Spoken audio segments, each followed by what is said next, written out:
1.3 billion tons. That is the amount of food produced that gets lost or is wasted every single year. Food waste contributes to and exacerbates climate change around the world for everyone. 6.7% of yearly greenhouse gases comes from food waste. That's higher than the amount of greenhouse gases produced by all buildings globally. If food waste was a country, it would be the third largest emitter of greenhouse gases in the world. The land devoted to producing wasted food would be the second largest country in the world by area. The issue of food waste on global climate change is so daunting that even the UN has taken steps to address it. The UN Sustainable Development Goal number 12 focuses on ensuring sustainable consumption and production patterns when producing foods. The main initiative of the development goal is to have per capita global food waste at the retail and consumer level by 2030. This reduction and proposed scenario would lead to a reduction of the carbon footprint of food waste. Although there is a lot of waste in the production phase, the highest carbon footprint occurs at the consumption phase. This is because 1 kilogram of food that is wasted further along the supply chain will have a higher carbon intensity than at earlier stages. Global food loss and waste generates 4.4 gigatons of CO2. Food waste emissions to global warming is almost equivalent to global road transport emissions. Using the food and agriculture methodology, the total cost of global greenhouse gas emissions from global food waste is approximately $411 billion. Food waste comes in two forms. 1/3 occurs at the consumer level, where consumers buy too much and throw it away. 2/3 of food waste happens at the production and distribution level, where a lot of food rots in fields and is lost as a result of poor transportation networks. Banana waste is an example of post-harvest waste, handling, and storage losses. I know we throw out a lot of our fruit and vegetable at home, but a lot of it doesn't even get off the farm in the first place.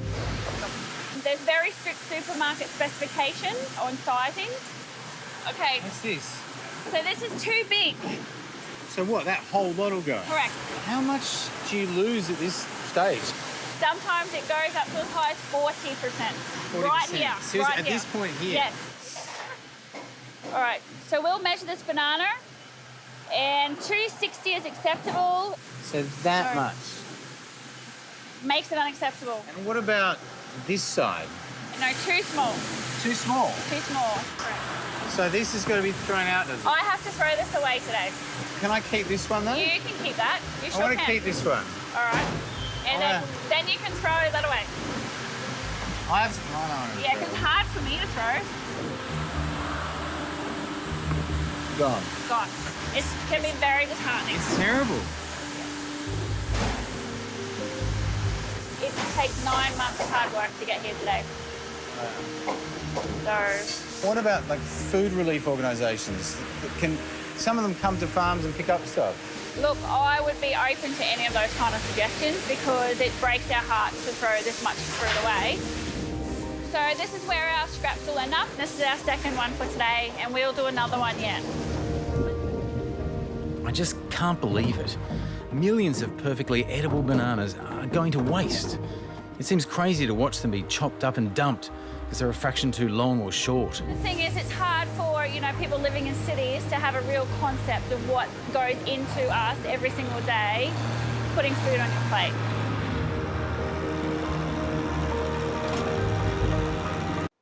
Given our food intake, it should come as no surprise that the United States is the largest contributor to the global food waste epidemic. So given our food waste, what can we do to alleviate the issue? The National Restaurant Association produces a food recovery hierarchy from most preferred to least preferred options for restaurants. So as you can see at the top, it starts with source reduction and feeding hungry people. And the worst option is actually composting, landfills, and incineration. Given that restaurants have options for their food waste, what can individuals do to reduce the food waste at home? Individuals can reduce their overall food waste by doing better meal prep, embracing portion control, reducing meat intake, loving their leftovers, keeping track of what's in the fridge, and using unique recipes to get the most of the food that they have.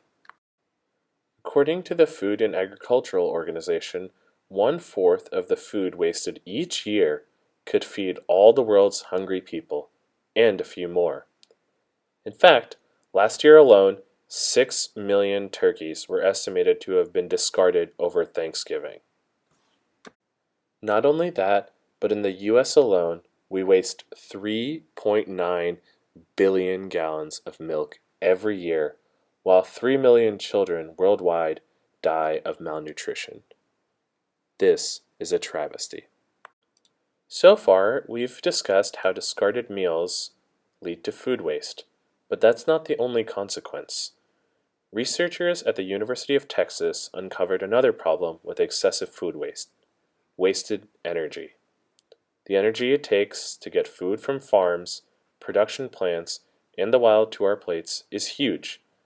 It makes up an entire 10% of the nation's energy use, and a good chunk of that energy, enough to power the state of Washington for almost an entire year, goes to producing the food that ends up in the garbage.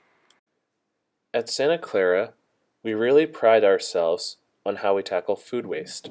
From zero-waste food conferences to pickups from the farmer's market, we're really trying to make a positive impact.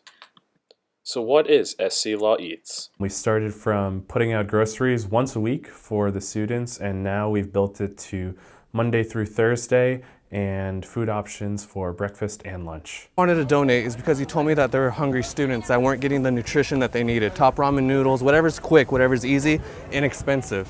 So when I heard that there were students who needed to eat right, that's when my heart kind of said, all right, I want to join this great cause.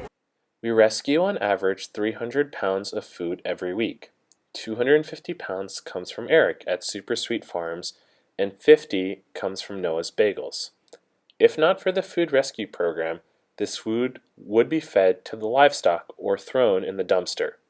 Starting next year, the Forge Garden will be donating 200 pounds of fresh fruit that grows on our school campus to feed students and community members who might be struggling with food insecurity.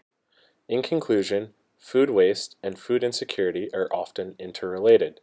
We often cannot talk about one without the other. Food waste is a large piece of the climate change puzzle. We all know that climate change comes with a wide array of problems. From melting ice sheets and glaciers to increased sea level rise, the effects of climate change are serious and hard to navigate. With food waste contributing to climate change and climate change projected to result in lower crop yields and increased famines, food insecurity will likely increase in the foreseeable future. Reducing food waste may be the easiest step to take in addressing the larger problem of climate change. Thank you.